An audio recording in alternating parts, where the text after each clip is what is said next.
Alright, what's going on everybody? Welcome back to another video here on the channel, and today we're going to be talking about a little situation, actually a big situation, because I mean this kind of thing has blown up over the past couple of days.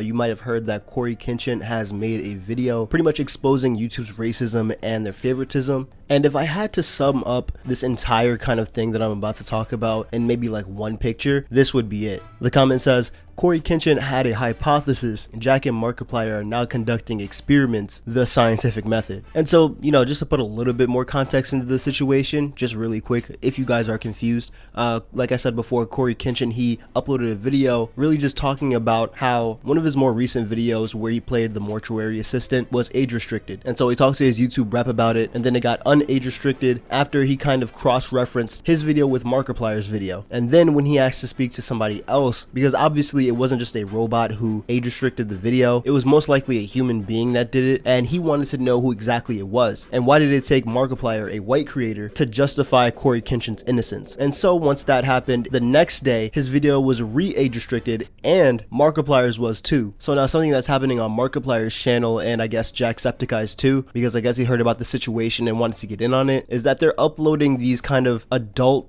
like gameplays where you have like nudish characters, and Jacksepticeye even says in his video, like in the beginning, there's going to be some nudity in the video, but it's just going to be blurred out. Same thing with Markiplier, right? And they both titled the challenge, try not to get age restricted, right? It's a little jab at YouTube, but something that's really interesting is that their videos are still up, and I think it's been like a day since Markiplier has uploaded his 3 million views, right? And kind of the same story with Jacksepticeye. So what they're doing is literally proving Corey's point that there has to be some favoritism at YouTube, and they're kind of not even trying to hide it. I mean, here on the channel we know that there's somewhat shady business going on behind the scenes at YouTube, like with the higher ups, kind of like how Corey points out in his video, like those higher ups, those shady characters, the anonymous people that stay hidden, they're probably up to something, and the effects of their actions are really just starting to be shown now. I remember hearing a really good point about this whole situation when I was watching somebody else's video on this, and the creator made the point that if you go onto the homepage for YouTube, all you see is just white creators or not really any, I guess, diversity. And it's kind of something that I've noticed too, but I just really I'm used to it at this point. I mean, I've been using YouTube for at least 10 years plus now, so I mean it's just been like this from the start. You get what I'm saying? And YouTube does this because their algorithm is kind of geared to do this, I guess, because at the end of the day YouTube is a business and they're gonna make money however way they see fit. And it just kind of like put it into perspective for me as an individual just watching the video, and I was like, man, actually that kind of does make sense. And so I'll end with this, right? As a fan of Kenshin and as a pseudo fan of Markiplier, I love what's happening right now, especially with Markiplier. He's a goat for doing something like this, and it just sucks that Kenshin of all people has to go through this, and it sucks that anybody has to go through this, right? Like I feel like, as I said with the Andrew Tate video, and as I said with pretty much any other Twitch related video, there should be equal punishment and distribution of your creators, especially the bigger ones who consistently make trending, and sometimes they're even gone for like half of the year. For example, Kenshin, you know, whenever he comes back he's always on the trending, like quite literally. This man, you always see that little blue hashtag of trending number 3 in gaming, trending number 45 in gaming. Like you always see that.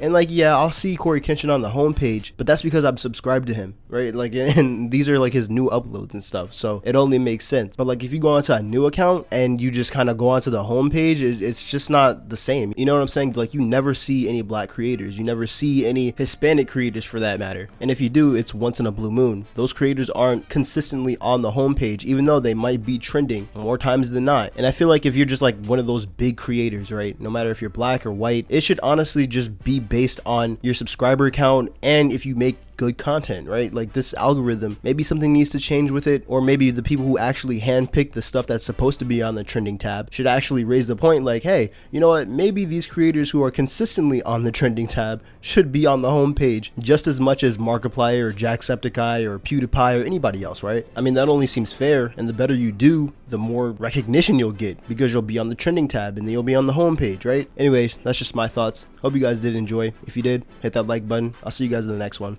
Peace.